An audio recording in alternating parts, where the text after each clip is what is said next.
ஆக்சுவலாக இந்த வீடியோ நம்ம என்ன பேச போகிறோம்னா பிஜேபியோட 3 மிக முக்கியமான நகர்வுகளை பேச போகிறோம். ஸோ வீடியோக்குள்ளே போகிறதுக்கு முன்னாடி அந்த நகர்வு எப்படிப்பட்டது அப்படிங்கிறத ஒரு தெளிவை ஏற்படுத்திடுறேன். ஆக்சுவலாக அயோத்தியில் பிரதமர் நரேந்திர மோடி அவர்களுக்கு நடந்த மிக முக்கியமான ஒரு தருணத்தை பற்றி இந்த வீடியோவில் நம்ம பேச போகிறோம். இது நம்பர் 1. நம்பர் 2 என்ன பேச போகிறோம்னு சொல்லி கேட்டிங்கன்னா, சத்தீஸ்கரில் அமித்ஷா அவர்கள் உணர்வுபூர்வமாக சில விஷயங்களை பற்றி பேசியிருக்காங்க.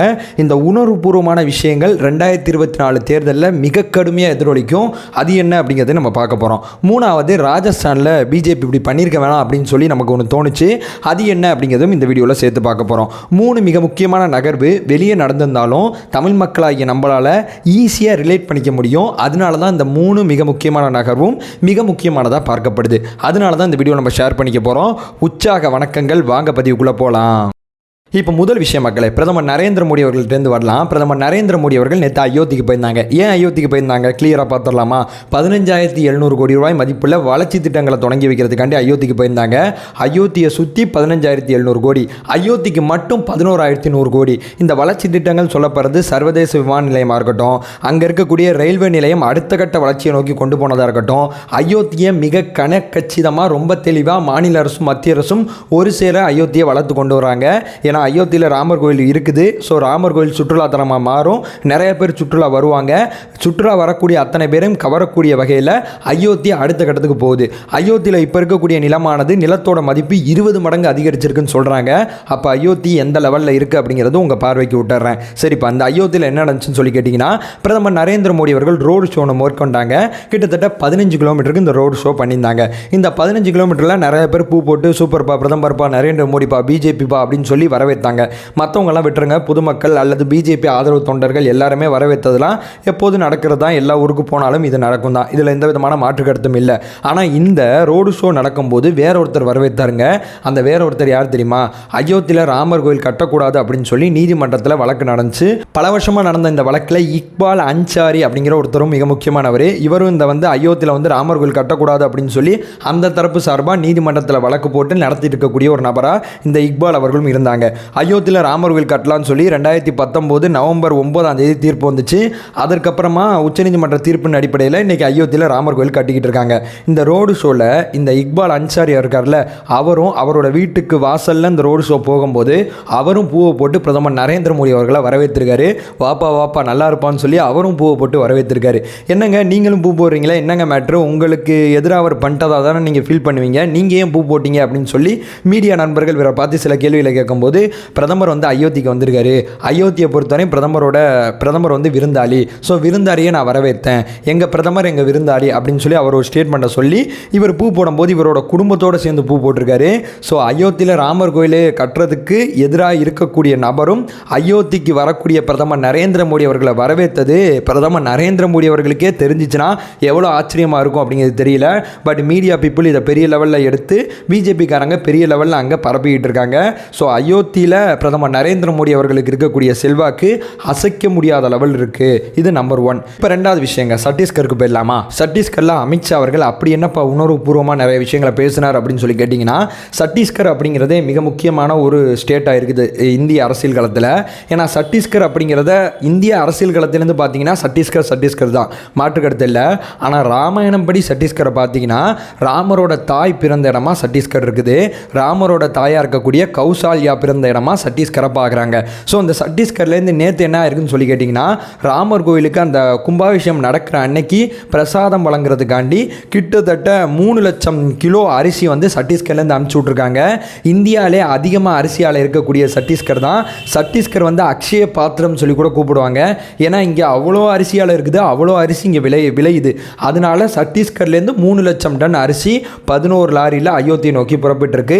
ஸோ இந்த மாதிரி சத்தீஸ்கரில் நடக்கக்கூடிய நிகழ்ச்சியில் பங்கேற்கிறதுக்காண்டி அமித்ஷா அவர்கள் சத்தீஸ்கர் போயிட்டாங்க. சத்தீஸ்கருக்கு போயாச்சு. சத்தீஸ்கர் நிகழ்ச்சியெல்லாம் ஒரு பக்கம் தொடங்கி வச்சாச்சு. நிறைய விஷயங்களை அந்த தலைவர்கள் பேசுவாங்கல்ல, அந்த மாதிரி அமித்ஷா அவர்கள் மைக்கை பிடிச்சி பேசும்போது உங்கள் எல்லாருக்குமே தெரியுங்க, ஜனவரி 22 அங்கே ராமர் கோயில் திறக்க போகிறோம். ராமர் கோயில் அப்படிங்கிறத நீங்கள் சாதாரணமாக பார்க்காதீங்க. நாடு அமிர்த காலத்தில் இருக்குது. அமிர்த காலம் அடுத்த 25 வருஷத்துக்கு. ஸோ அந்த 25 வருஷத்தில் நம்ம ராமர் கோயிலை திறக்கிறோம். ஸோ அந்த அமிர்த காலமும் ராமர் கோயில் திறக்கும். நீங்கள் தனித்தனியாக நினச்சிக்காதீங்க. ஏதாவது யதார்த்தமாக நடக்குதுன்னு நினச்சிக்காதீங்க. இதெல்லாம் இயற்கை கொடுத்த கொடை, கடவுளோட அனுகிரகம். ஸோ கடவுள் மறுபடியும் அந்த பக்கம் அவதரிக்கிறார், இந்த பக்கம் நாடு அமிர்த காலத்தில் இருக்குது. ஸோ ரெண்டோட வெளிப்பாடாக நம்ம நிச்சயமாக அமிர்த காலத்தில் நாடு வளர்ச்சி பாதையில் தான் போகும், அதில் எந்த விதமான மாற்று கருத்தும் இல்லைன்னு சொல்லி உணர்வுபூர்வமாக தாக்கத்தை ஏற்படுத்துகிற அளவு சத்தீஸ்கரில் அமித்ஷா அவர்கள் பேசுகிறாங்க. இங்கே பிஜேபி எடுத்துக்கிட்டிங்கன்னு வைங்களேன், ஒரு கோல் செட்டோட வேலை பார்த்துட்டு இருக்காங்க. 100 வருஷம் சுதந்திரம் வாங்கி நம்ம 100 வருஷத்தை அடையும் போது நம்ம வல்லரசு நாடாக இருக்கணும். அந்த 100 வருஷத்தில் அடுத்த 25 வருஷம் அமிர்த காலம்.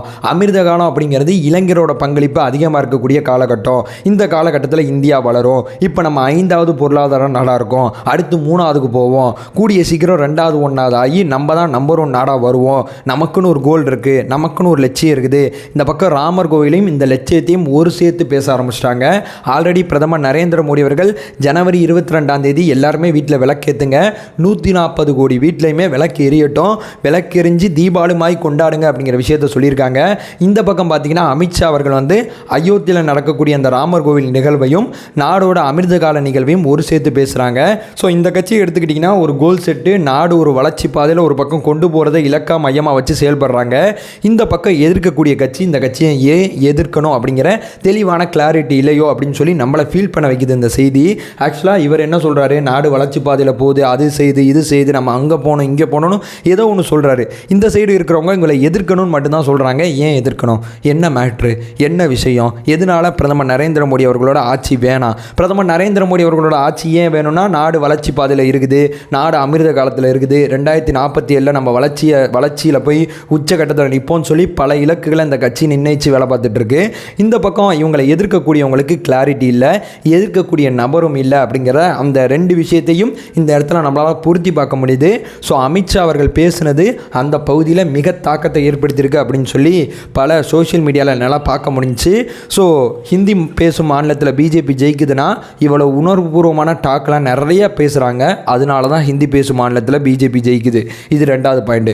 இப்போ 3வது பாயிண்ட் என்னன்னு சொல்லி கேட்டிங்கன்னா ராஜஸ்தானில் இப்போ எலெக்ஷன் நடந்து முடிஞ்சுங்க. 200 தொகுதி இருக்குது. ஆனால் நீங்கள் நல்லா கவனித்து பார்த்தீங்கன்னா 199 தொகுதியில் தான் எலெக்ஷன் நடந்திருக்கும், ஒரு தொகுதியில் நடந்திருக்காரு. என்ன ஆச்சுன்னு சொல்லி கேட்டிங்கன்னா, அந்த ஒரு தொகுதியில் வந்து பிஜேபியோட வேட்பாளர் வந்து எலெக்ஷனுக்கு முன்னாடியே அவர் வேட்பாளர் அறிவிக்கப்பட்டார், பிரச்சார வேலையில் இருக்கும்போதே இறந்து போயிட்டாங்க. ஸோ அதனால் அந்த எலெக்ஷனை அந்த ஒரு தொகுதியில் மட்டும் தள்ளி வச்சிட்டாங்க. அந்த தொகுதியோட எலெக்ஷன் இப்போ கூடிய விரைவில் நடக்க போது, ஜனவரி 8 ரிசல்ட்டை சொல்ல போகிறாங்க. ஆக்சுவலாக தொகுதின்னு பேசிகிட்டு இருக்கேன்ல, அந்த தொகுதியோட பேரை சொல்லிடுறேன். கான்பூர் தொகுதி தான் அந்த தொகுதியோட பேர். அந்த தொகுதியில் பிஜேபி கேண்டிடேட்டாக இருக்கக்கூடியவரை கரேந்திர பால் சிங். இவரை கரேந்திர பால் சிங் பிஜேபி வேட்பாளர் மட்டும் நான் சொல்ல மாட்டேன், இவர் இப்போ ராஜஸ்தானோட இணை அமைச்சராக இருக்கார். இவருக்கு ஆக்சுவலாக போஸ்டிங் போட்டு கொடுத்துட்டாங்க. ஒரு பக்கம் இவர் இப்போ வேட்பாளராக நிற்க தான் போகிறார் எம்எல்ஏ எலெக்ஷனில். ஆக்சுவலாக இன்னொரு பக்கம் வந்து இவர் வந்து இணை அமைச்சராக இவருக்கு பதவி கொடுக்கப்பட்டிருக்கு. அரசியலமைப்பு படி இது சரியான்னு சொல்லி கேட்டிங்கன்னா சரிதான், எந்த விதமான மாற்று கருத்தும் இல்லை. ஆனால் ஜனநாயக முறைப்படி பார்க்கும்போது அந்த மனுஷன் இப்போ தான் எலெக்ஷனில் நிற்க போகிறான். நிற்க போய் வேட்பாளராக இருக்கும்போதே அவருக்கு இணையமைச்சர் பதவி போட்டு கொடுத்தீங்கன்னா அது மக்கள் மத்தியில் தாக்கத்தை ஏற்படுத்தாதா? அங்கே ஒரு 10 பேர் இருக்கான், 10 பேர் இவர் ஜெயிச்ச பிறகு அந்த இணையமைச்சர் போஸ்டிங்கை கொடுத்தா என்ன தப்பு இருக்குது? தோத்தாலும் கொடுக்கலாம், அடுத்த 6 மாதத்தில் வேற எங்கேயாவது ஜெயிச்சு அவர் மீண்டும் இணையமைச்சர் பதவியை தக்க வச்சுக்கலாம். தோத்தாலும் அவருக்கு பதவி கொடுக்கலாம், எந்த பிரச்சனையும் கிடையாது. பட் அவர் வேட்பாளர் ரேஸில் நிற்கும் போதே அவருக்கு இணையமைச்சர் போட்டு கொடுக்குறது எந்த அளவு சரியாக இருக்கும் அப்படிங்கிறது தான் ராஜஸ்தான் அரசியல் களத்தில் மிகப்பெரிய லெவலில் அங்கே பேசப்பட்டு இருக்கு. இது ரொம்ப தப்புங்க. இது ஆக்சுவலாக தேர்தல் நடத்தை விதிமுறையெல்லாம் காங்கிரஸ் குற்றச்சாட்டு வைக்குது. இது ஆக்சுவலாக தேர்தல் நடத்தை விதிமுறையெல்லாம் கிடையாது. ஒரு ஆரோக்கியமான பாலிடிக்ஸுக்கு இது ரொம்ப தவறாக இருக்குது. ஆக்சுவலாக அந்த தொகுதியில் இருக்கக்கூடிய ஒரு வேட்பாளர் எலெக்ஷன் அறிவிக்கப்பட்ட போது இறந்து போயிட்டாப்புல. இறந்து போன பிறகு புதிய வேட்பாளர் போடுறோம். புதிய வேட்பாளராக இருக்கும்போதே அவருக்கு வந்து அமைச்சர் பதவி போட்டு கொடுக்குறது எந்தளவு சரியாக இருக்கும்? ஆக்சுவலாக ஆரோக்கியமான பாலிடிக்ஸ் பார்வையில் பார்க்கும்போது இந்த நிகழ்வு ரொம்ப தப்பாக இருக்குது. ஆக்சுவலாக அவர் தோற்று போனாலும் அவருக்கு அமைச்சர் பதவி கொடுக்கலாம், அடுத்த 6 மாதத்தில் வேறு ஏதாவது ஒரு தொகுதியில் ஜெயிச்சு தன்னோட அமைச்சர் பதவியை தக்க வச்சுக்கலாம். அரசியலமைப்பு இவ்வளோ வழிவகை செஞ்சுருக்கு, அதை தாண்டி அவர் எலெக்ஷனில் நிற்கும் போதே போட்டு கொடுக்குறது எந்தளவு சரியாக இருக்கும் அப்படிங்கிறதையும் நம்ம இந்த வீடியோவில் கேட்க தோணுது. ஆக்சுவலாக பிஜேபியோட 3 மிக முக்கியமான நகர்வுகள் இதை தான் இந்த வீடியோவில் பதிவு செய்யணும்னு நினச்சேன், பதிவு செஞ்சுட்டேன். நம்ம சேனலை ஃபர்தராக ஃபாலோ பண்ணிங்கன்னா பொலிட்டிக்கல் ரீதியாக பல்வேறு விஷயங்களை பற்றி நம்ம பேசிகிட்டு இருக்கோம். அதை சொல்லிட்டு வீடியோவை என் பண்ணிக்கிறேன். நம்மளோட ஒரே நோக்கம் அறியாமை அகற்ற வேண்டும், அறியாமை அகற்றப்பட வேண்டும். Thank you so much.